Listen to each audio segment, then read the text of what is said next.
We are very live. Actually, look at this. New member ready before the show starts. Ooh, nice. How did you make that happen? I think that's built into the software. Do that again. I don't know. There it is. Only you have that magic power. Wait, yeah. Is there other things I can do to like? I think there are other things that are supposed to trigger something, but there you go. Nice. Maybe it's just the guest. I don't know, or maybe it's your special you bet like power. Thumbs down. Does thumbs down do anything? Oh yeah, rain. You're like this an is great. Oh my god, this is terrific. Hey, look at us wearing our hoodies again, Rob. Well, yeah, I mean, like, good news and bad news. Okay, yeah. The good news is we got a new member here, and guys, Ryan is back because he told me this is the best time he's ever had in his life. Yeah, something really along those lines. And we know we moved a lot of hoodies. So you did. You moved a lot of hoodies. We moved. So let's move the rest of them. Let's move the rest of them. Let's get the rest out of stock here, guys. Ryan's got the sweet hoodie, youbetshop.com, link in the description. You can go cop yours. So that is the good news. They are still available. Ryan is back. The bad news are, and we Ryan, are. Oh yeah, sorry. No, you're good. I have to take this off after the show. Like, it's the only thing I've worn since you sent it to me. So eventually I have to take it off. I just wanted to break the news to you. I've been in it since you sent it to me. And now I'm going to have to take it off. That's fair enough. Fair enough. You've done your duty. You've done your duty for as long as we could hope you do it. So thank you. No, you know what's funny? I actually people might think you do something like this, like you get like 1 million. Like I really didn't. And I have like 2 for myself, and I've just been wearing them every day. And I'm like, is it like the people I've dropped off my daughter at school in it like 5 days in a row. Like I'm like, at some point I may have to put on something else. Like at shoot around the other day, or practices the other day, I wore it. And actually AZ Fudd came up to me. She was like, that is a dope hoodie. And I was like, well, funny you should say that. They're available on youbetshop.com. But I was like, I don't think I can wear them to every shoot around and every practice during the NCAA tournament, but probably a couple more. Yeah, I mean, like, you know what the funny thing is? It's so practical when you get something new like that isn't the right weather thing. Like, why would you wear it? The only reason you would wear something else is because you're worried about what other people think. Otherwise, it's like, it's what I should be wearing. It's exactly the right thing it's comfortable. It's right there on the chair where I put it because I didn't even hang it up. That's exactly what's happened. I've not hung it up once. It has stayed like on a little sofa in my bedroom the whole time, and I take it off, I wake up, I put it on. And we are starting to get low in some sizes. So if people do still, like, I've had some people message me like, oh, I got to get mine still or whatever, even like family members. I'm like, you got to get on there, because we're starting to we're starting to run low, which is amazing. The response has been incredible. There's some people wearing them at my UConn game the other day. It's been dope. And I do think, Robin, that you and your audience moved more hoodies than any other individual. So you wanted that achievement, that prestigious award. And see, Misawa 1961 Abel says, she can't wait to get her hoodie. And by the way, Kevin Wicker, I'm sorry I was late. I was on a call and it went late, and I was trying to get off. So you're confirming his theory, is all you're saying. Yes. Actually, you're right. I big timed it. I apologize. I do not like to be tardy. But yeah, it was funny, man. Even like last time we were doing the live stream, and I was just like looking at the live visitors and the orders, and it kept going up and up, and I was like, nice, man. Like, I'm proud of you, and the power of your program that you've created here, Robin, is very cool, man. That is awesome. Thank you. And we also I heard it was the first time, and still the only time, because I'll get into plugging it more, but the book I've got coming out, the pre-orders for that went way up. So nice. Yeah. How do we I want to pre-order now. What do we go to pre-order? The links are in the description for both youbethoodie.com and for the book. You can go to Amazon, Simon and Schuster, I believe Barnes and Noble, all the places that books are available. I think that's the way one would say it. Wherever you get your books. Wherever you get your books. I've seen some of the, like for folks who are wondering, it's Ryan wrote the foreword for it, by the way, as well. And it's sort of a highlight reel of Caitlin's career, college through now. And in fact, I rushed to get the FIBA thing in there. And I've seen the treatments on the inside. It looks awesome. So it's really like, a narrative as well as a collectible and all that. So you guys, I think will really enjoy it and check it out. It's available for pre-order on Amazon right now, huh? Yeah. Dude, that's awesome. Yeah, that's kind of a cool thing, right? Like it's like like that's like a big validation, right? Like a big legitimacy thing. Like, damn, I got a book that's already available for pre-order on Amazon. Like, that's pretty cool. Yeah. And when does it come out, Rob? Do we know? The listed date right now is August 25th. Nice. I don't know if that is firm, but around that time period for sure. It does take a bit to put a book like this together because there are so many photos and it's sort of visually intensive, as well as my, linguistic stylings and wordplay that only I can deliver. That's right. Yeah. I just ordered my pre-order. So there we go. Let's get the pre-orders up. Yeah, get the pre-orders up. The hoodies up. And now let's maybe we should talk about something that's not completely self-promotion. Yeah, that's probably good. Well, you know what? I got one more way to I will segue with self-promotion. What game are you calling for the Sweet 16? Yeah, so I have on Saturday, I have Louisville and Michigan, and I have Kentucky and Texas. And then in Fort Worth, the next day, Sunday, I will have the other Elite Eight, which is, presumably would be UConn against either Vandy or Notre Dame. And then, unless UNC shocks the world, of course. And then after that, I'll have the other Elite Eight. So, I'll have the Elite Eight of the winners of the Texas, Kentucky, and the Louisville, Michigan game. So basically what it is we're in Fort Worth, my crew, but we won't do like both sets of Sweet 16s. So the other crew does Friday's Sweet 16s. We do Saturdays, and then we do both Elite Eights on site. So we do the Sunday Elite Eight there, and we do the Monday Elite Eight there. Now, I think the headline game there is one that I'm like from the Sweet 16 is one I'm not doing, which is the Vanderbilt Notre Dame game. Like that is a fascinating game. Like that's an awesome Sweet 16 game. Yeah, it's probably the best game yet of the entire tournament on paper. Going in like Michaela Blakes and Hannah Hidalgo, obviously in that one. And Hannah Hidalgo is my favorite, but it's almost a tie. It's Sarah Strong and Hannah Hidalgo because Strong is such a prodigy, like a talent like that is so special. But there's something different about watching Hannah Hidalgo too, because her size. It makes it more entertaining in a way. Like, and the fact she had 13 rebounds in the game the other day. I know a lot of people have made the case for Blake's to be player of the year and Strong's going to win player of the year. But like head to head, I'm taking Hidalgo. That doesn't mean they'll beat Vanderbilt. But if you're saying which player would I rather have going into the game, I'm taking Hannah Hidalgo.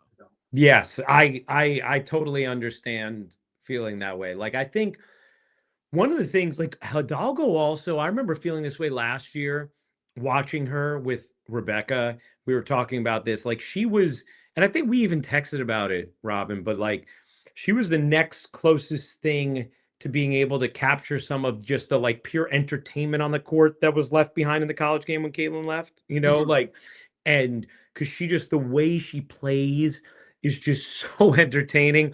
The way she could shoot off the dribble, the speed she plays with, her hands, stealing the basketball. What has hurt her a little bit to not have that, sort of stardom rise even more is Notre Dame struggling. Like last year, at the end of December, Hannah was on pace to be the national player of the year last year. And then Notre Dame, who at the time was number 1 in the country, then they fell off a cliff. And after Notre Dame did, they, that kind of, I think, hurt some of the shine on Hannah. This year, they haven't been a great team this year. They lost a lot of key pieces, obviously, after last year. But now she has the stage again. This game is the stage again. And I also think it's the stage for Michaela Blakes. That's because people know how good both these players are, but they are going to be introduced to a wider audience on Friday. And I am very excited for that. Both teams play an interesting, exciting style of basketball. Also, assuming UConn beats UNC, whoever wins sets up an interesting storyline in the Elite Eight, because you would have either Shea Ralph going up against her former coach in Gino and Vandy and UConn in what I think would be a very aesthetically pleasing game, or you have the rivalry of UConn and Notre Dame in the Elite Eight. So I feel like this game has a lot of juice, Vandy and Notre Dame. The only thing that would make it better is if the people had the foresight to put TCU and Notre Dame in the same bracket. Like, oh, I know. Well, by the way, I've thought forever we should absolutely be leaning into like the juiciness of television when it comes to making the bracket. Okay, you're not gonna like change seeds. Yeah, you don't manufacture it in the sense of like you're elevating somebody at the expense of somebody else or bumping them out, but you put them in the correct bracket for where their spots go. Exactly. It totally 100%. Like I absolutely believe that that should be considered. It's the entertainment business, not at the expense of, again, competitive integrity, but otherwise, yeah. I mean, that would have been amazing. Could you imagine if we had seen kind of like a TCU, Notre Dame, and then stack from there, and then the possibility of UConn. But I'm interested because Vanderbilt, I don't know, I haven't seen the line for that, but I would think Vanderbilt would be like maybe like a 6-point favorite-ish, something. 5.5, I think, yeah. Okay, yeah. So this would be, I think what would be impressive about this for Notre Dame has fallen short of expectations when it comes to this time of year in the Olivia Miles and then now Hannah Hidalgo era. They have had teams that should have gone further in the tournament. It's crazy they haven't made it past the Sweet 16 over the last few years with the talent they had. However, this year, I actually didn't even think they were, I didn't think they were necessarily going to get to the Sweet 16. They're sort of overachieving now. Overperforming, yeah. And this would be winning this game would be a massive achievement and overperformance for this group this year. And I think that would help the stardom of Hannah, or people are going to see how legit Vanderbilt is, what Shea Ralph is, built there, and how legit Michaela Blakes is.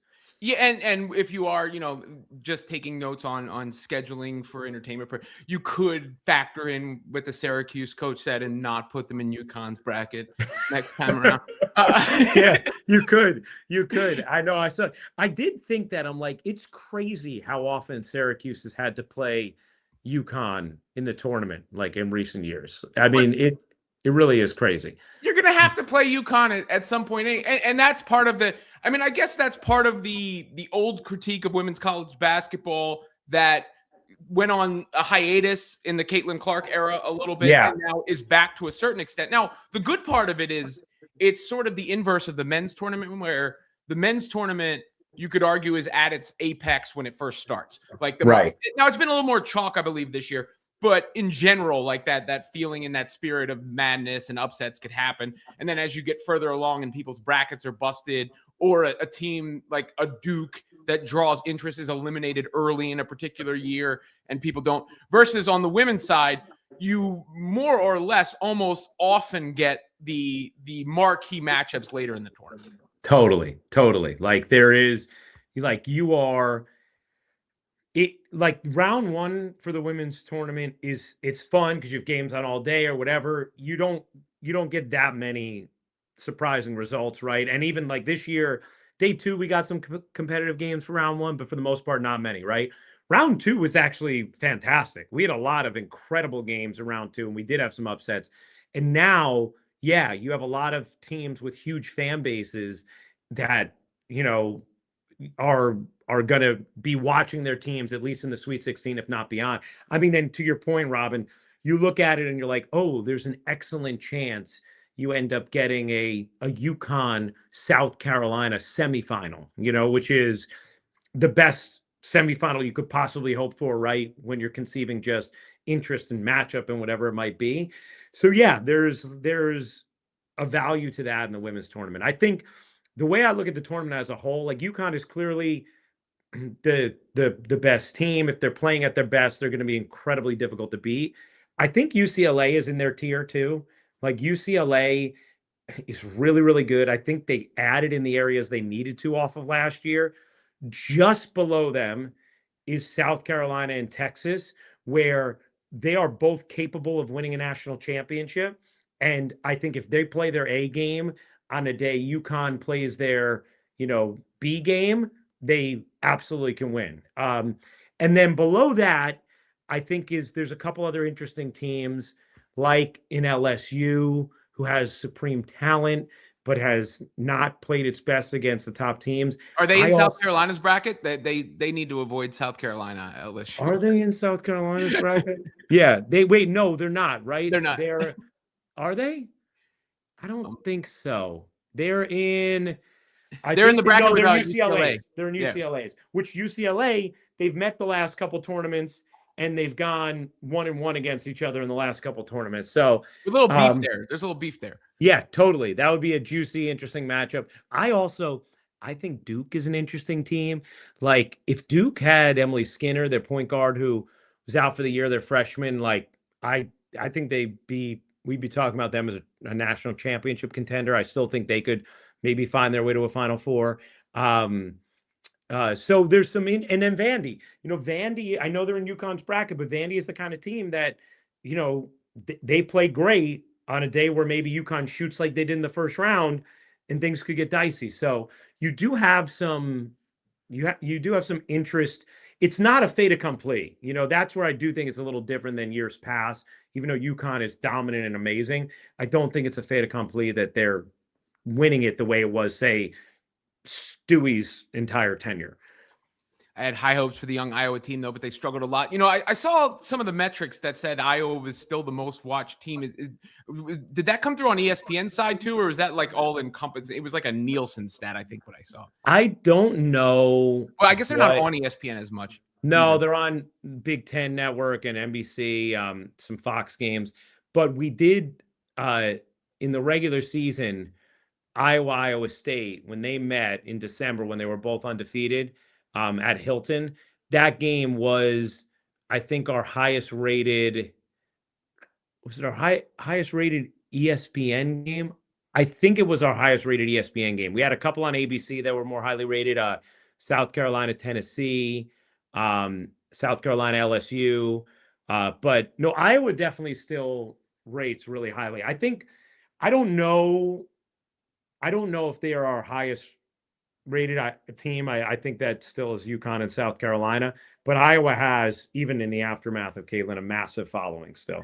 And for those of you who aren't aware, TV ratings, when Ryan says ABC versus ESPN, there still is a difference. It's wild that you would think about it, but there's still there's the network TV, which is always going to be a little bit of a boost above the mainstay cable TV, which is always going to be a little bit above the secondary cable TV, like ESPN versus ESPN2 or TNT versus True TV, things of that nature. So that skews the data just a little bit.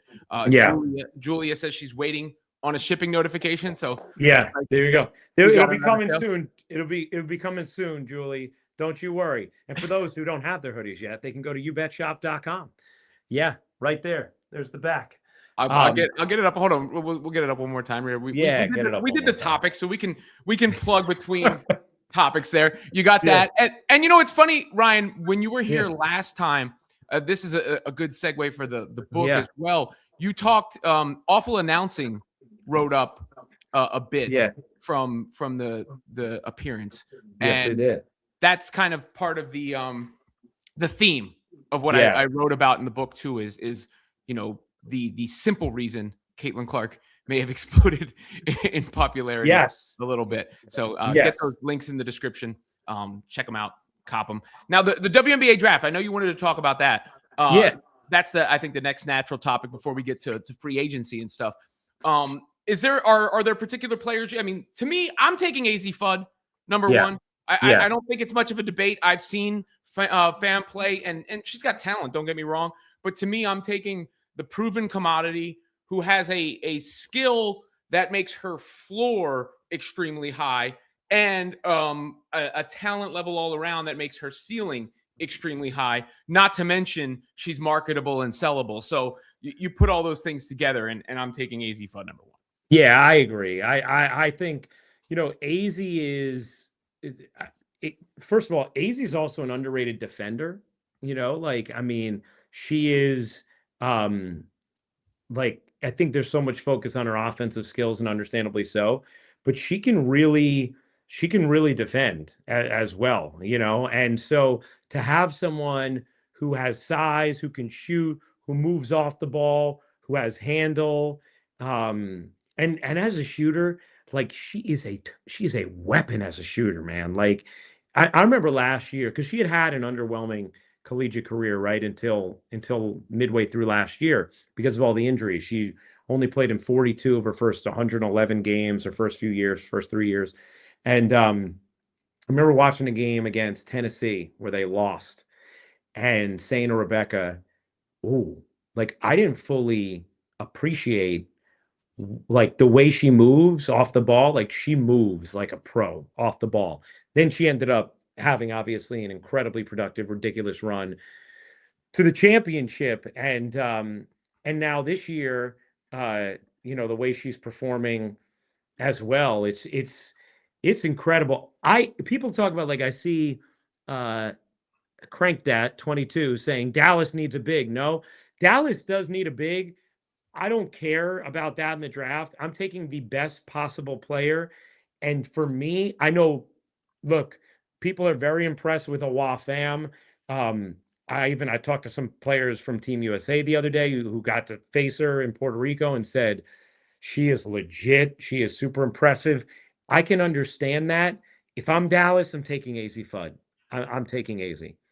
Not to get awkward for a second, but this is one thing that's different about the WNBA and women's basketball than any other sport I've covered, which the discourse can always be different, but this is actually germane to the sport itself too. Players having relationships with one another. Right. That's an actual personal level thing that, you hear people talk about, should they draft AZ for, I don't know what their deal is right now. To be honest, I've never really cared, but it is an interesting dynamic that you only see in the women's game. That's so true. That's so true. And that, I don't know that would, I have no idea if they're still together or not, but I don't know that would swing things one way or another for the franchise, right? Would the franchise feel any more or less likely to take AZ if they are or aren't together? I think it happens so much. And by the way, I have had coaches tell me it can be difficult to navigate, which of course it can. You have a couple that's together, and all of a sudden, you might have to consider both of them when their message is just for one, or they're not dating anymore, and now that creates something. That's obviously a real thing that you do deal with in the W.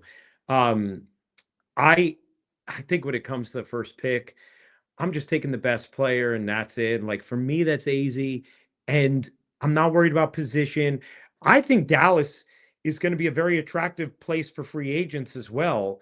Knowing you're going to play with Paige, I think a big, that's natural pick and roll. If you had AZ, Paige, then you then you sign a big, I don't know what's going to happen with Fee.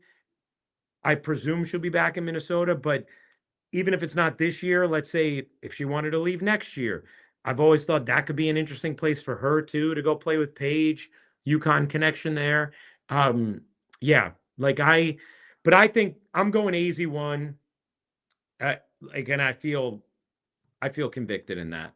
Well, I mean, to the first point, I think it depends the relationship thing. I think it depends on the personality and the prospect level, right? Like, or the talent level. So you know, like, can this person handle the situation, and to how good are they versus, you know, like with every decision in sports, your talent level helps dictate, you know, how much extra effort is put into other things. But as far as AZ and Paige go, we've already seen that they fit together. I mean, they fit together on paper, but you already know. And I think with both of them, it wouldn't be a concern regardless, you know, because of how they're wired and their level of professionalism. And the free agency thing, you know, it gets talked about in social media, discussed a lot, but Paige does seem to be genuinely popular with her peers. Definitely. Definitely. People love Paige. There's no question. I think people will want to play with Paige. And, you know, Paige is also, she's already an all WNBA guard. You know, like this is, I think what's been so interesting over the last couple of years with Caitlin and then with Paige, they're really, you know, Caitlin's learning curve in the W was like 9 games, you know, 10 games. And by the end of her rookie season, there's no question at the end of that year, she was the best guard in the league. Paige last year, it didn't take her long at all for us all to see. She was playing at an all WNBA level. So if you are a free agent ready to win now, you're not looking at those situations and saying, oh, I'm projecting ahead or I can build with this group. You're saying they're ready to win now. You know, like, you know, those 2 point guards are under reasonable deals, at least for some period of time. And we know the new CBA will expedite that a little bit. But I mean, I could see Indiana and Dallas being incredibly attractive to pick and roll partners across free agency for sure. One draft thing I don't want to forget, Rob, just so I say it, I think Raven Johnson has really improved her stock this year. I've been so impressed with her. She's gone through so much when it comes to, you know, criticism, emphasis, attention on her throughout her collegiate career. And Raven has gone from someone who you didn't guard on the perimeter to now confidently, without hesitation, taking and making threes at volume and in big spots. Her get-ahead passing is terrific. She's a great defender. Her going back to school last year, I'm going to be honest, when I watched her previously, I never really saw her as somebody who was going to be able to stick on a WNBA team. Her going back to South Carolina for an additional year, I think has completely changed the trajectory of her professional prospects. I give Dawn Staley so much credit. She does an amazing job preparing her players for the pros. And I give Raven so much credit for the way she's continued to work, the confidence she's had. She's a floor general as well. I think Raven has absolutely worked her way into being a first-round pick. Yeah, I mean, she's like the prototypical sort of like glue player that you could rely on in any situation. Probably could play a little bit of how tall is Raven? She's 5'10". So she's kind of I'm guessing. But she's so good defensively. I wonder if she could guard up a little bit. That's no, I think she could. 5'8". She's listed at. But I think she's small, but I think she could guard up a little bit. Honestly, one place I kind of like think would be interesting for her is as a backup point guard in Indiana, because she is so good with the get-ahead passing. Like that's a place that because I think there's a chance the Fever are going to have to go get their backup point guard through the draft. And if they are, that's a player who I think would be interesting there.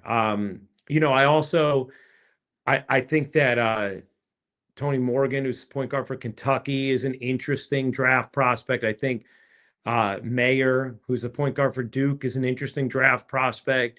You know, I don't know if any of those point guards project to starters in the W, but I think all of them have a legitimate chance to be good backups pretty quickly. So, and then who knows? Like, I'm not going to put a ceiling on them. Maybe they do become great starters too. But yeah, I think that's an interesting place that I'll be curious to the Fever mine in that area at all.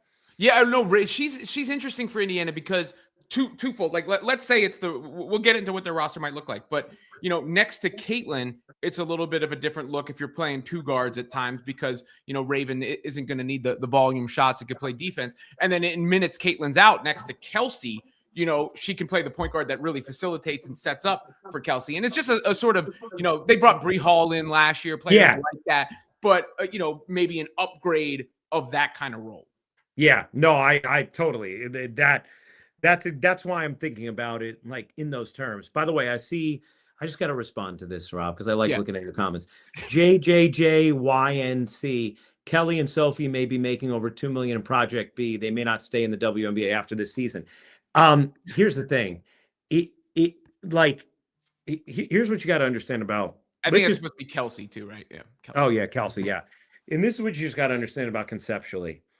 The WNBA is still the most relevant professional basketball any of these women have the option of playing right now, right? And it's not close. And there is a pull to that. Even if you told me, hey, Ryan, they're starting, I'm not going to use actual networks because we want all of them for leverage. But like if you said to me, hey, Ryan, you're going to go, they're starting up a streamer, not an established place, okay? Because that's not what this is. This is a brand, this is a startup, right? Project B is a startup. You're going to go, there's a startup streamer. We don't really know how many games they're going to be, what the audience is going to be like or whatever. We're going to pay you 3x what you make at ESPN. Okay, like that sounds great in my off season. It's not going to replace the cultural relevance or energy I get from doing something that I know people are consuming, right? And I think that sometimes people forget that. Now, having the money can embolden you more in your negotiations, but the WNBA is still the tentpole on which everything else is built. The WNBA having success is great for Unrivaled. It helps create the relevancy, the interest, the fandom, why you want to go watch those people. Do we think if there was no WNBA, they would have had the same level of attraction to their live in-person events? No, because people wouldn't have been as attracted to the players. Everything feeds each other. And I think that people pit them as competition, and I understand where it can create individual leverage at times, but acting like these platforms are replacing the other, I think is the incorrect way of looking at it. Well, Unrivaled would not exist without the WNBA. Exactly. Right now, Project B is a concept. They haven't even really, started until they play a basketball game. We have no idea. And then, to the CBA changes everything because not only was the WNBA always like stable and solidified, but now you have a contract in place that says what these numbers are going to be. It is going to be in existence for this entire time frame, right? Like, and not for nothing, I also think Caitlin, being so adamant about the WNBA, like I play in the WNBA and whatever, like that counts for something too. It certainly does. There is no question. It is. I think it is a massive lift to the league, and the league is, I think, now in this amazing place with some long-term stability as well off this CBA. So like I look at the league as something that helps all the other satellite leagues, Unrivaled, Project B, because we haven't seen it yet. And also, let's be frank, because of what's happening in the Middle East right now, I think let's see how that goes. I hope there's all these options for all these players. I want them to make as much money as possible. And it'd be great to have some more off-season basketball to watch. But acting like that is somehow going to replace, the W or their desire to play in the W. Like, I don't see that happening.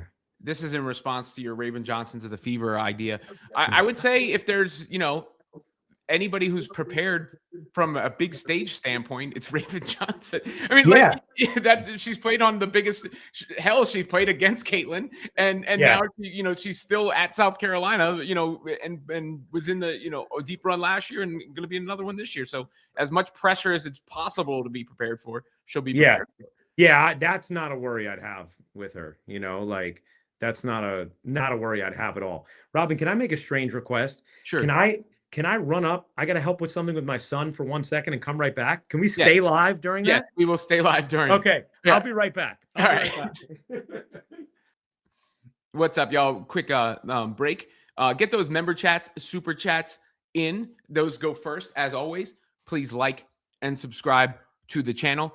while Ryan is away, I'll continue to do him a favor and plug his hoodie. You guys did an awesome job, by the way. He's not just joking around. Like, this platform, this show helped move a lot of these hoodies, and they are, like, I can personally vouch for them. They're comfortable. They look dope. So make sure you check those out. YouBetShop.com. And like I mentioned, I do have a book coming out.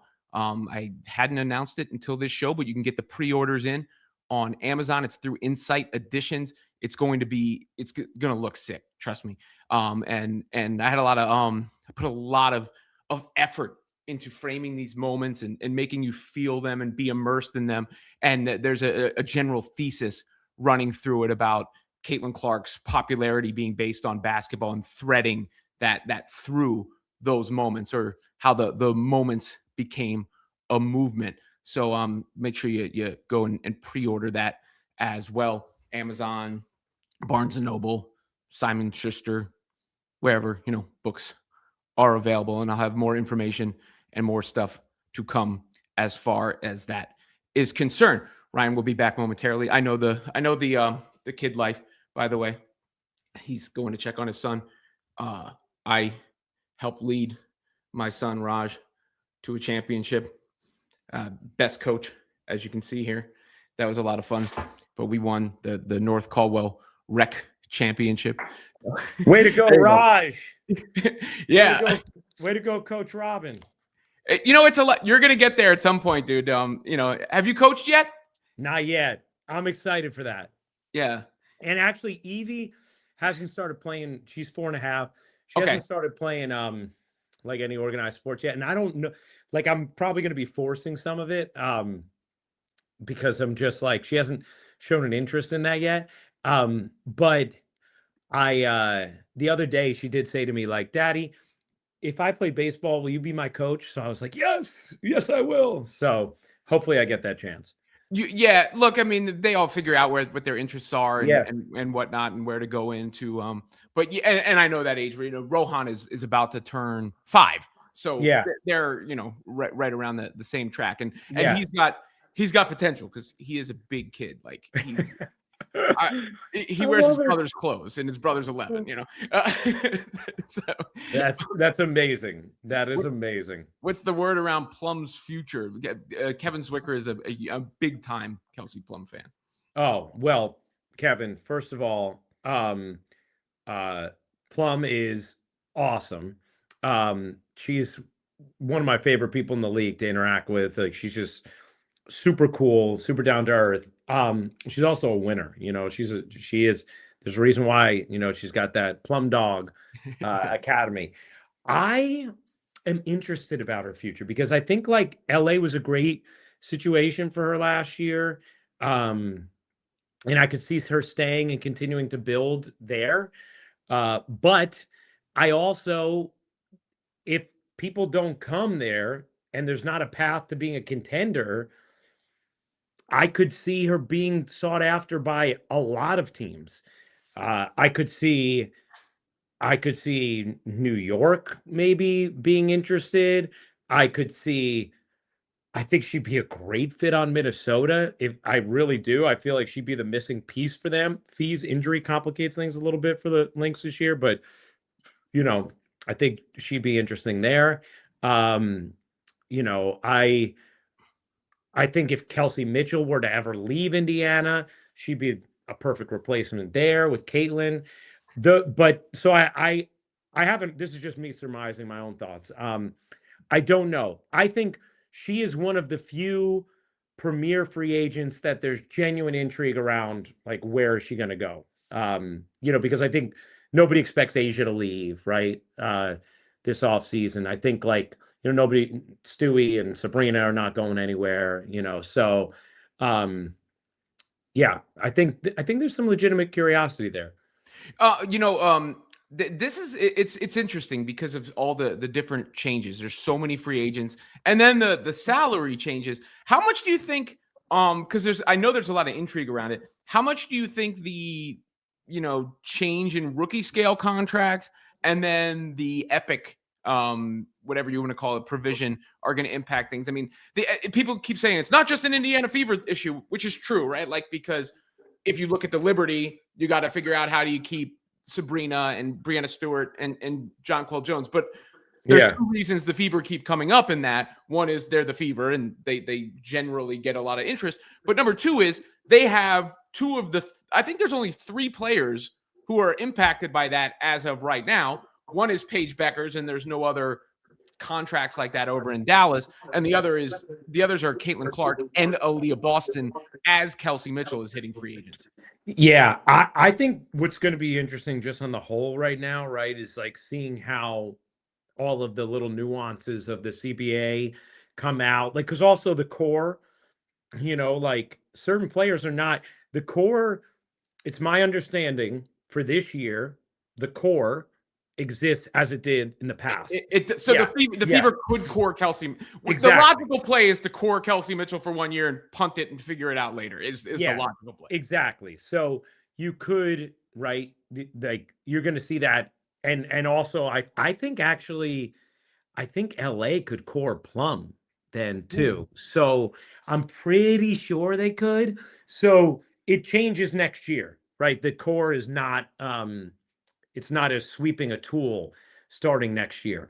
But I think, Robin, like, I'm curious to see how much it restricts some of those teams like in Indiana, because I also, like, it really depends on whether or not, like, is a Sophie Cunningham getting offered a max somewhere, like, or because for some players, if it's a difference of 50,000, 100,000, whatever it might be, being on the Fever and having that spotlight is going to be worth more to them than that difference in salary, right? So I think it depends. I also think it depends, like, how is like Caitlin going to play it moving forward? Is she going to go Tom Brady her whole career with the contracts, or is she going to take her max, which is her right to do, like, so I don't think we fully know yet for a Dallas, for an Indiana, how it's going to inhibit their roster building moving forward. Yeah, and that's something that fans have brought up is the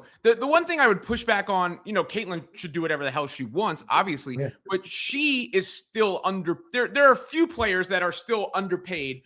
And obviously she would be, near the top of that or at the top of it when you factor everything else in. She's always going to be grossly underpaid when it comes to her value to the league and her salary. Yeah. Versus Tom Brady, like may have taken a pay cut, but that was on a 30, his pay cut was $35 million a year. Yes. Versus $1.2 million a year. No question. And I actually, no question. I mean, this is something this is not about you. This is a very, very current topic of conversation that a lot of people are bringing up. It's in the comments constantly. Rob, I think it's a really interesting conversation, right? And and I agree with you. It's like, it's not the same. It's not the same. You are 100% right. I also think LeBron had kind of the opposite mentality, which I always appreciated, where he was basically like, he didn't need to take the full salary, but he was like, I'm not taking a discount because that sets the precedent for, the owners to not have to want to spend more money in order to compete, right? And raise the cap and everything. So I think there's logical plays either way. It's definitely going to inhibit Indiana some, right? Because it's just taking some of their dollars away because they have these rookie controlled players who are going to be getting big raises and they have more of them than other teams. But I think they still will be able, my hoodie is on the way, I'm guessing, Peggy. All right, good, Peggy. Glad to hear that. Anyone who wants a hoodie, go to youbetshop.com, baby. I plugged it while you were away also. Yeah. What's that? I plugged it while you were away also. Oh, thank you. I appreciate that. You bet from Austria. I have some Austrian in me. I've never been, but I got some Austrian blood. Very nice. I think that I'm curious, Robin. That's how I feel. I know that was kind of a meandering answer. I don't know how restrictive it's going to be to Indiana. I know people with the Fever, when they saw that, they were like, oh, like that could be more restrictive than it looked like it was going to be. And maybe it does make them have to make choices like, Lexi or Sophie, you know, I Yeah, don't know. Like, you know, it all. I've messed around with the math. I think it all fits, but it's very tight on the margins, and then it gets tighter, of course, if you go into next year and Caitlin hits a max on top of Kelsey's max, on top of Aaliyah Boston's max. So I think the number one thing is Kelsey Mitchell and what happens there, both now and going forward. And then the other, and this is the question, a good way for me to phrase it. I think it was the last direct question before we can get into comments and Q&A. yeah, We wrap up. Would you protect Sophie Cunningham in the expansion draft? yes, You would. I would. I would. If it's 5, let's say Caitlin, Aaliyah, Kelsey, Lexi, Sophie, and then you let Timpson go, who's on a rookie deal. I guess I have to know ahead of time, is she coming back and do I have the space for her? Yeah. You know, because the other thing is, like, just the way the expansion draft goes, right? Like, they're going to be choosing players that are free agents. That's the part I need to know is how does the free agency rule work when everyone is a free agent? It's one thing when it's a quirk, like, and you can make sure you keep one free agent. I think that's how it was in the past. But like when everybody's a free agent, what do you do? Because I could see an expansion team go, you know what? We'll give Sophie Cunningham the max because we're going to suck anyway. Yeah. Might as well make a splash. Like, you know, how do we sell Portland Fire or Toronto Tempo tickets? Let's put Sophie Cunningham on the team. No doubt. No doubt. I think what happens in that case, and I could be wrong because some of these details are still emerging, but I think what happens is, and yes, Peggy, we will eventually make t-shirts too. I think what happens is if you have your core available, right? Like, that could still be used in order to keep that player free agent from going. Yes. So, like, I think the core transfers in the expansion draft, if you will, and you could use it to keep somebody who's a free agent. That is, do not like definitively quote me on that because I'm not 100% sure. I still got to get all these details down, but that was at least how it was being talked about. But again, how many players can you do that for? Like, because every veteran you're taking, anybody who's not on a rookie contract is a free agent, except for, you know, 2 players in the entire league, right? Kalani Brown and Lexi Brown. So, yeah, like it's interesting. If Sophie is going to stay, then I'm definitely using it on her. But you're right that you probably are almost definitely losing Timpson then in the draft if you do that. Yeah, because I mean that would be such an easy flyer pick for any team. Who are the 12 or fewer Supermax players in the W? I don't know if your question is like eligible for because there is a distinction between Supermax and Max. I don't know off the top of my head who is specifically eligible for the Supermax itself, or if you're asking who are Max players, there are always more Max players than you would imagine. Because the reason is you get to a point where a player says, I want the max. And you go, you know, in your head, you might go, that player's not a max player. But is it worth not having that player versus giving them the max? That's happened a ton in the NBA where you see certain players get contracts and you're like, what the? Well, it's either pay them or they're not on your team anymore.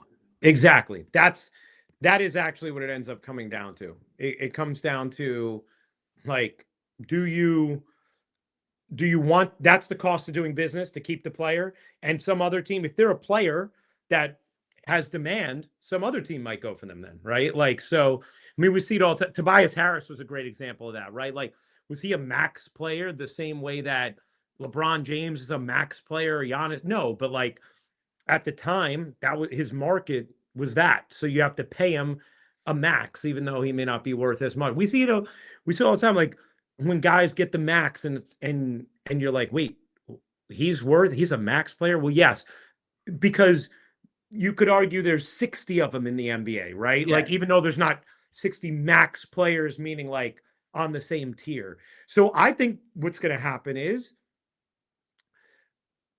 players like a Sophie, right, maybe might have the option of signing a max somewhere else, even though she's obviously not at the same, you know, winning, impacting winning level as an Aaliyah Boston or as a Kelsey Mitchell, as a Caitlin Clark. But some other teams might say, hey, this is someone we can actually get. If that's going to be the price to make sure we bring her in, cool.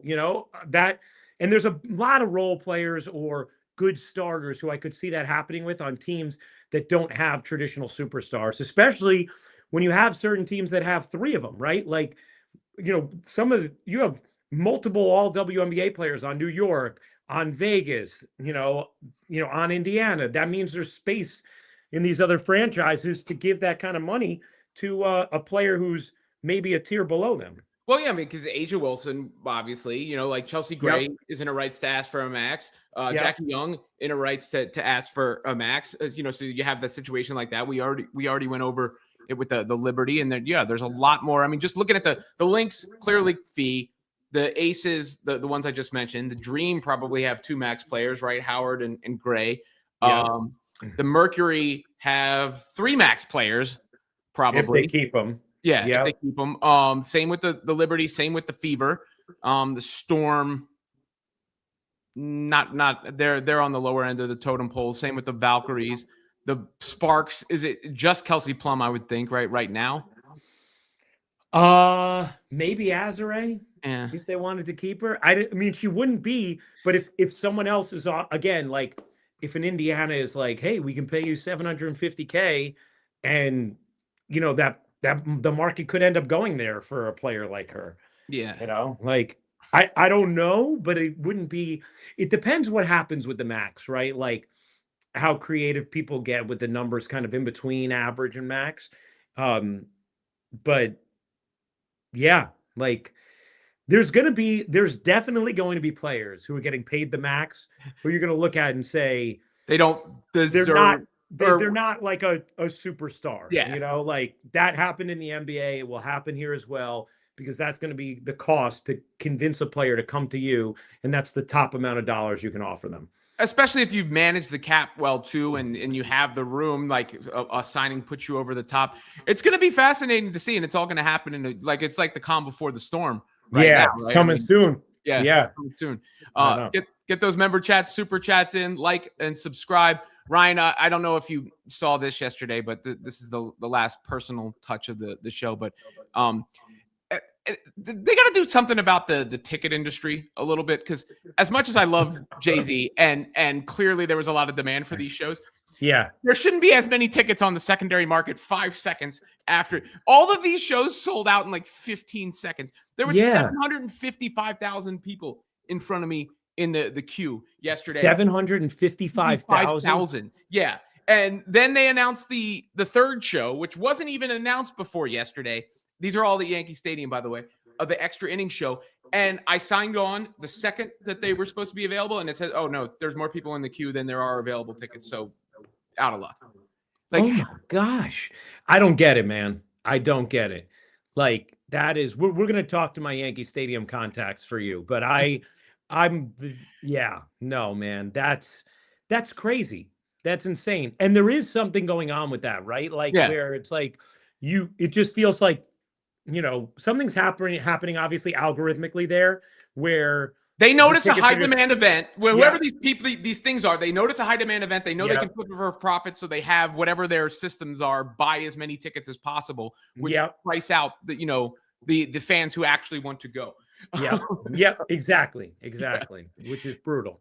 Does the team salary cap go up every year in this CBA contract? The salary cap does go up. I don't know the exact, but it's $7 million this year roughly, and then I think it's $10 million roughly by the end of the agreement. Yeah, it goes up. I believe it can't go up by more than 10% one year to the next, I believe. And it's dependent on revenue. Now, I don't know what the fluctuations are, but I would expect, the way the business is going, you could probably reasonably expect it to go up by 10% each year. Like, I feel like that's, if you were just trying to make it simple for yourself, that's probably the way to do it.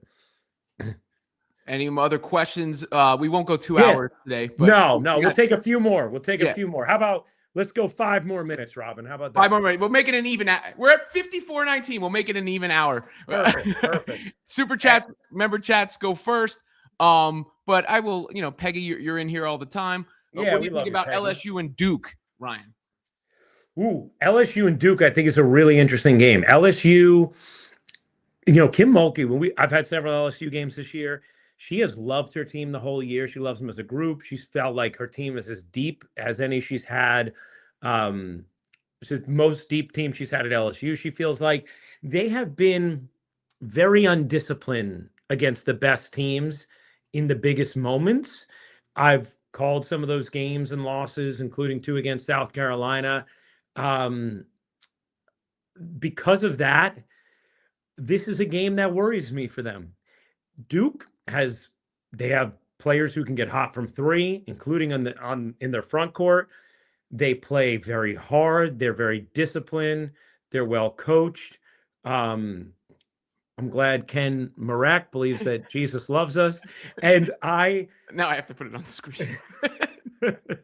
and I think this is a game that I genuinely think it's coming totally down to the wire. Like I think it's going to be a total toss-up, Duke and LSU. I think it's going to be an incredible game. Duke more defensive minded. LSU has one of the most prolific offenses in the history of college basketball. Fascinating game. I think if I had to, I give Duke a slight edge actually. But I think it's going to be a very, very, very tight game. We got a couple that are sort of asking new CBA contracts, will there be better refs? I was talking to an official about that the other day. One of the realities of the struggle of officiating for the WNBA is a lot of times when you have good young officials coming up through the W, they get poached. They get poached by the NBA, and maybe poached is too much of a negative connotation to it, but they take a higher paying job. Yeah, exactly. The NBA, to be an NBA ref can be extraordinarily lucrative. We're talking about some refs making 7 figures, and that is not the case for WNBA refs. But what we have seen and what we just know to be true in business in general, right, is like rising tide raises all boats. So do I think what's happening with the CBA will lead to more resources for officials? Yeah, I do. And I also just think in general, the attention around the officiating over the last couple of years, especially last season, is going to help the officiating improve as well. I mean, that, yes, you got to, sunlight is the best disinfectant. Yes, exactly. Exactly. Starstruck totally. Being an athlete. I can go first. Yeah. Starstruck is a little, look, I've been in the locker room with LeBron, and it's like, oh, there's LeBron. Like you have that, I've asked Caitlin a question at the press conference, and it's like, hey, I'm about to ask Caitlin Clark a question in your head, right? I've interviewed Tom Brady, and said, when that wasn't in person, but when you're sitting across from it, it's like, oh, there's Tom Brady, right? Like, so I won't lie and say that doesn't come across. I mean, going back to the most starstruck I've probably ever been was being in the freight elevator with Jay-Z at Madison Square Garden. Like that's the only time I actually, that's not fair. I took a bunch of pictures at SI because I was doing interviews with people as they came in, and it was a natural, like, we're here, we're doing an interview together. Jay-Z's the only person I stopped to take the picture with at the time. It's the blurriest picture of all time, but that's a good one. I have had athlete wise, and I covered him a lot, but Derek Jeter, because he's Derek and then Andy Pettitte. Andy Pettitte's my favorite athlete of all time, and then Derek is right behind him for me, and those Yankee teams are my teams growing up. But I covered them a lot, so I developed a relationship with both of them, covering them, and they were amazing to me. But I always felt a little bit starstruck around those two. All right, we'll end on this one. Did you already talk about the Kelsey Mitchell salary cap dilemma? A little bit, we did, but we can wrap it up there. I mean, if you're the front office, how do you approach the Kelsey Mitchell situation? You offer the max. Simple as that. You build everything else around that. She's going, unless she tells you, hey, I don't need the max, like I'm coming back, and you feel completely confident in that, you are offering her the max. She is essential to what you're doing. Her and Caitlin are terrific partners together. They have a great friendship. You have something special with the relationships on and off the court with Kelsey and Aaliyah and Caitlin. I just think it's a non-negotiable to do whatever you have to do to keep her. Like, especially after seeing what she was able to do last year. There you go. Ryan Ruocco, you can hear him on the games Friday. Saturday for me. Sorry. You have anything between now and then? Not between now and then. I could tell you my exact time of the games. Saturday, I will be on 12:30 Eastern on ABC for Louisville, Michigan. And then again at 3 for Kentucky, Texas on ABC. And then the next day, I'll do the Elite Eight from there. And then I'll do the Elite Eight from there on Monday as well. And yes, get your hoodies. We're starting to run low. Smalls and mediums, larges. We're starting to run a little low. So make sure you get there. Actually, maybe XLs even more than larges. So youbetshop.com. That's youbetshop.com to get your hoodie. I mean, look at that back. How beautiful is that? And I told this story at the beginning, but it was pretty cool being at practice the other day and AZ coming up to me right away and being like, that hoodie is dope. I was like, thank you. I appreciate that. I see a bunch of people want to know about Caitlin's shoes too. Like, I think a lot of people have wanted to know about Caitlin's shoes for quite a long time. I mean, I know some things. I can't say them. The only thing I can say is they're amazing. Oh, the only thing I can say. So you've seen them? Maybe. I mean, like I'm allowed to read between them. What other vague way can I get you to say something without spilling the beans? All I know is when they come out, they are going to be incredible. Incredible. That's all I can say. That's all I can say. Everybody who's been anxiously waiting, anticipating, your anticipation will be met with big time delivery. There you go. Caitlin Clark has been known to meet the moment and come through in the moment. So make sure you check those moments out and pre-order the book now. By me. Yes, pre-order the book. The book is awesome. Pre-order the book. All right, we did it. We did it, dude. We did it. An hour. Great hanging, guys. All right, Ryan. Until the next one. See ya.